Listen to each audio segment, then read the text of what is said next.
여러분, 오늘 이 하루를 살아가는 가운데 우리는 하나님과 동행하십니까?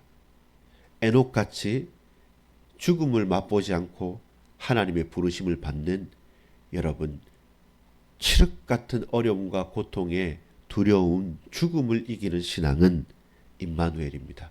하나님과 동행하시는 것입니다. 그 하나님과 동행하는 것을 주저하지 말고 담대하게 나아갑시다. 우리 주님 감사합니다. 죽음 속에서도 하나님 빛을 주시고 생명을 주심으로 하나님과 동행하는 축복을 누렸던, 은혜를 누렸던 에녹처럼 수많은 죽고 살고 죽고 살고 살고 죽는 수많은 인생들의 속에서 뛰어나고 대단한 것이 아니라 하나님과 동행하는 복을 누리는 에녹과 그 은혜의 결과로 분명한 하나님의 메시지가 증거되어질 노아까지 우리가 하나님의 말씀을 준행하며 동행케 하옵소서. 구주 예수 그리스도의 이름으로 간절히 기도합니다. 아멘. 여러분 반갑습니다. 오늘 우리가 함께 나눌 말씀은 하나님과 동행하십니까? 하나님과 동행하십니까? 라는 제목으로 말씀을 같이 창세기 5장 1절에서 32절 말씀을 중심으로 나누도록 하겠습니다. 여러분, 아담의 계보의 이야기가 나오고 하나님의 은혜의 역사가 나옵니다. 그 은혜의 역사는 셋을 통해서 그리고 연결되어지는 에녹이라는 독특한 인물이죠.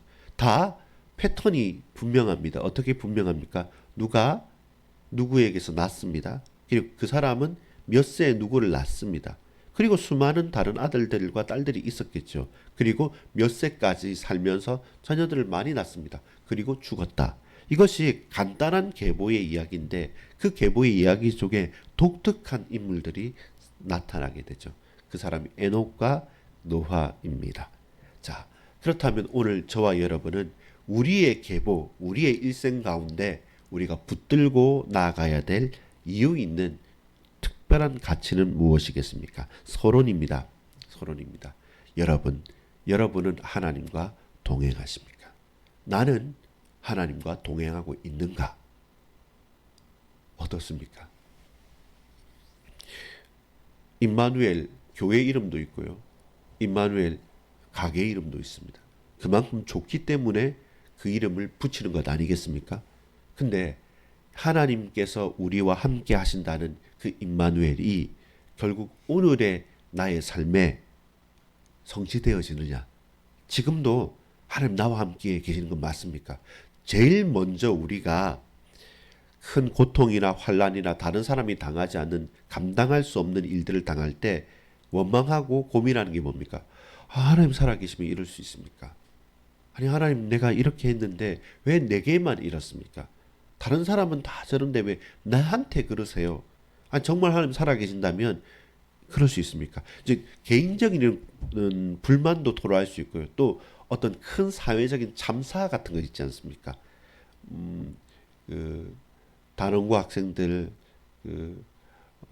뭐 또 대구 지하철 뭐 옛날에 상품 백화점 이런 것처럼 큰 어떤 재난이 당했을 때 거기에 아이도 있고 거기에 정말로 노약자도 있고 약한 분들도 있고 거기 참 뛰어난 좋은 선한 사람도 있는데 왜 하필 하나님 왜 세상에 그런 고통을 주십니까? 좀 그렇게 안 되면 안 됩니까? 라고 하는 큰 사회적인 문제를 우리가 해석하기 힘든 문제를 딱 마주했을 때 하나님 왜 이게 무슨 의미입니까? 하면서 고민하게 되죠. 이제 그때 저와 여러분이 해석할 수 있는 하나의 그리고 가장 중요한 틀이 뭐냐면 하나님 살아계십니까?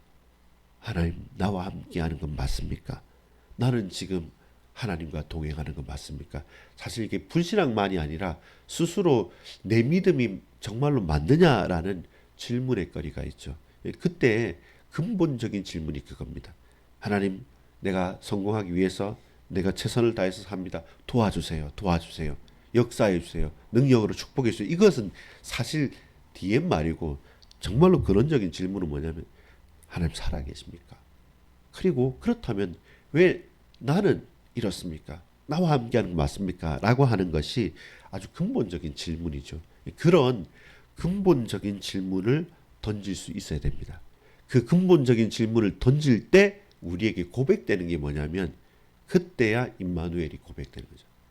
아, 그럼에도 불구하고 하나님 나와 함께 계시는구나. 그리고 하나님과 동행한다는 것은 하나님의 말씀을 준행한다는 거거든요. 구약 성경에 말씀을 따라 말씀을 준행하며 걸었다라는 것은 뭐냐면 워킹 위드입니다. 옆에 같이 걸어가는 거죠. 아, 하나님 옆에 딱 붙어가지고 같이 걸어가는 것. 하나님 말씀을 지키고 말씀을 청종하고 하나님의 뜻을 구하면서 주님과 보조를 맞추면서 호흡을 맞추면서 발걸음을 같이 하는 것. 마치 이제 어떤 겁니까? 조깅을 같이 하는데 같이 조깅을 걸어가는 거예요. 그 길을 따라가고 오르막 내리막이 있지만 그러나 옆에 딱 붙어서 같은 팀이 돼서 걸어가는 그것이 뭐냐면 말씀을 준행한다라는 표현이죠. 결국 무엇입니까? 임마누엘이죠. 하나님과 함께 있다. 하나님께서 우리와 함께 계신다. 우리를 붙드시고 이끄시고 우리는 그 주님을 딱 붙어서 따라간다. 그것이 우리의 서론적인 삶의 중심이어야 됩니다. 그때야 지금은 이해할 수 없지만 하나님의 뜻과 계획을 미련하게나마 우리가 알게 되는 것이죠. 여러분 다시 묻습니다. 하나님과 동행하십니까? 그렇다면 우리는 정말 하나님 살아계십니까? 나와 함께하는 거 맞습니까? 내가 이 길을 걷는 게 맞습니까? 라는 근본적인 질문을 하겠죠. 그때 여러분 첫 번째가 뭐냐면 보시기에 좋았더라에서 죽었더라. 그건 뭡니까? 창조와 타락과 그리고 완성이라는 부분입니다. 자, 창조와 타락이 뭘로 나타나냐면 창조는 하나님께서 빛이 있으라 하시니 빛이 있었더라. 보시기에 좋았더라. 이것이 창조의 패턴입니다. 창조의 이야기는 하나님께서 말씀하세요. 그리고 그 말씀이 성취가 돼요. 그대로. 그리고 그 말씀의 성취를 보니까 보시기에 좋았더라는 겁니다. 이게 창조의 이야기입니다. 근데 타락의 패턴은 뭐냐면 타락의 패턴은 태어나요. 누가 누구를 낳았단 말입니다. 아, 좋죠. 태어나는데 문제는 우리가 하나님을 떠나고 나니까 태어나서 살아가는데 사는데 잉태하는 고통과 순종하는 불만과 그리고 땅을 소산을 얻기 위해서 열심히 노력해야 될 노고 그리고 땀 흘림과 피땀 흘림이 늘 공고함으로 우리에게 있는 거예요. 그렇게 살아가면서 평생을 살면서 또 하는 것은 뭡니까? 또 자녀들 낳아요. 근데 결론은 뭡니까? 죽었더라는 겁니다. 창조는 말씀하시고 말씀이 이루어지고 보시기에 좋았더란데 타락의 결과는 뭐냐면 태어났지만 열심히 일하면서 살아가지만 자녀들도 낳지만 결국은 뭐 했다? 죽더라는 겁니다. 그것이 죽는다는 이야기입니다. 결국은 태어나면 죽는다는 것이 타락의 결과인 것이죠. 그래서 보시기에 좋았더라 해서 죽었더라로 바뀌는 패턴이 바로 창조에서 타락의 이야기입니다. 죄의 결과와 그 영향력이 죽음으로 드러나는 것이죠. 하나님의 형상입니다. 그래서 하나님께서 계속 그 은혜를 유지시키고 주십니다. 그런데 그 타락한 우리는 죽음을 피할 수가 없는 거죠. 언제야 회복될 수 있습니까? 하나님의 은혜는 그런 우리 가운데도 있었기 때문에 나중에도 말씀드리겠지만 하나님과 동행할 때 재창조, 새 창조, 새 하늘과 새 땅이라고 하는 우리가 하나님의 나라를 맛보며 살 수 있습니다. 언제?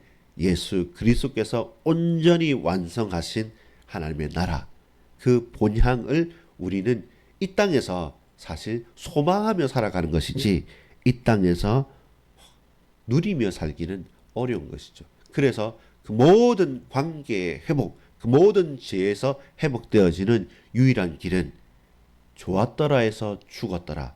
근데 다시 살아나신 부활하신 주 예수 그리스도로 말미암아 우리에게 새 하늘과 새 땅이 예비되어져 있다라는 겁니다. 그 말은 뭡니까? 원래 잃어버렸던 창조의 축복, 에덴 땅에서 추방당했던 우리가 새 하늘과 새 땅을 맛보며 하늘의 소망을 가지고 갈 수 있는 것은 예수 그리스도 그로 말미암아 그를 통해서 오직 유일하게 성자 하나님을 통해서 우리가 구원받은 백성에게 주어진 약속이란 것이죠. 좋았더라 해서 죽었더라. 그리고 다시 소망을 얻게 되는 게 우리에게 있어서 나아가야 될 중요한 지향점이 되는 것이죠. 자, 두 번째는 뭡니까?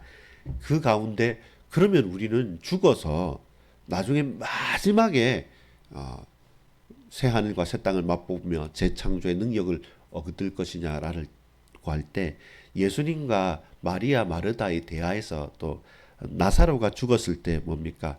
예수님께서는 지금 부활할 거라라는 말씀을 할 때 그때 마리아 마르다는 뭡니까? 앞으로 마지막 날에는 부활할 겁니다. 이런 핀트가 안 맞는 대화를 하는데요. 그렇다면 오늘 저와 여러분 그렇게 우리는 늘 생각할 수 있는데 두 번째는 뭡니까? 하나님과 동행하는 것입니다. 하나님과 동행할 때 죽었더라가 바뀝니다. 어떻게 바뀝니까? 24절에 보면 에녹이 하나님과 동행하더니 하나님이 그를 데려가심으로 세상에 있지 아니하였더라. 죽었더라가 아닙니다. 세상을 죽음을 초월한 것. 하나님께서 그를 데려가시다. 하나님께서 그를 찾으시다. 하나님께서 그와 함께 동행하시다. 그것이 무엇입니까? 죽음을 초월한 은혜인 것입니다. 그걸 우리가 찾는 게 필요한 것이죠. 이 아담의 족보 가운데 아담의 족보도 가인과 별반 다를 게 없습니다. 태어났다가 자녀 낳았다가 오래 살다가 죽었더라. 계속 그 반복되는 가운데 특별히 에녹은 하나님과 동행하며 22절에 보면 무두셀라를 낳은 후 300년을 하나님과 동행하면서 이게 단순하게 한두 번에 수련회 가서 집회해서 특별하게 어떨 때 한두 번이 아니라 300년 동안 동행하면서 자녀들을 낳았다고 말합니다. 이 지속적인 하나님과의 영적인 교제와 그의 인생의 결론이죠. 에녹은 누굽니까? 하나님과 동행한 사람.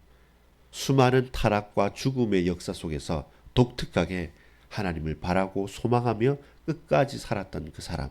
결국 그래서 에녹과 무드셀라와 라멕 계속 연결되어지면서 노아까지 연결되어지는 은혜의 통로가 되어지는 겁니다. 죽음을 맛보지 않고 하나님의 이끄심, 하나님과 동행함으로 영원한 생명을 누렸던 사람, 그 사람 에녹, 하나님과 동행한 사람. 오늘도 죽음 같은 어둠 같은 이 세상을 살아가지만 여러분 죽음을 초월하고 모든 고통을 초월하고 하나님의 부르심과 하나님과 동행하면서 살아갈 수 있는 임마누엘의 사람이 되길 원합니다. 에녹 같은 사람이 되길 원합니다. 그러면 결론이 뭡니까? 하나님의 안위하심을 보게 됩니다. 누구입니까? 노아. 내 자녀, 내 후대를 통해서 하나님께서 나와 함께 계시다는 사실들이 당대에 끝나는 것으로 그치는 것이 아니라 드디어 노아 때까지 연결되어지는 것이죠. 여러분 그것이 동행함의 결론입니다. 결국 하나님의 은혜요 하나님의 긍휼하심이 풍성하게 살아나고 열매 맺는 것입니다. 하나님과 동행하십니까? 하나님이 여러분을 안위하십니까? 노아는 하나님께서 우리를 끝까지 지키고 계셨다는 사실입니다. 우리는 지칩니다. 뭐 세상과 다를 게 있느냐? 태어나서 또 열심히 일하고 직장 가고 자녀 낳고 소소하게 그래도 예배 생활하면서 그러다가 죽는다라는 것으로 그치지 마시고 여러분 예배로 거룩한 성도가 되고 예배로 현장을 살리고 예배로 부흥하는 교회가 된다는 우리 반석교회 2026년도의 표를 볼 때 여러분 적극적으로 분명하게 도전하십시오. 믿음을 고백하십시오. 나는 하나님과 동행하겠다. 하나님 나와 동행해 주십시오. 그리고 그게 한두 번의 사건이 아니라 300년 동안 지속적으로 에녹이 하나님과 동행하며 자녀들을 낳았던 것처럼 그 속에서 나타나는 열매가 하나님의 안위하심 노아로 열매 맺게 됩니다. 수많은 사람들의 손가락과 질시 가운데도 끝까지 방주를 지었던 노아처럼 우리에게 그 하나님의 안위하심과 위로하심과 보호하심이 필요합니다. 다 죽더라는 그 속에서 죽음을 맛보지 않고 죽음을 초월하여 하나님과 동행하는 사람 되기를 오늘 이 날에도 그런 은혜가 그런 안위하심이 드러나기를 소망합니다. 아버지 하나님 감사합니다. 하나님 우리와 동행하시는 하나님 이제 내가 하나님 앞으로 나아가서 주님과 함께 있길 원하며 말씀을 준행하며 주님과 함께 길을 걸으며 주님과 동행하는 은혜의 사람 되게 하옵소서. 우리의 자녀들과 후대들이 그 은혜를 맛보며 그 은혜를 확인하면서 드디어 하나님의 안위하심이, 하나님의 위로하심이, 하나님의 복주심이 우리의 후손들을 통해서 열매 맺게 하여 주옵소서. 믿고 감사드립니다. 구주 예수 그리스도 이름으로 간절히 기도 올리옵나이다. 아멘.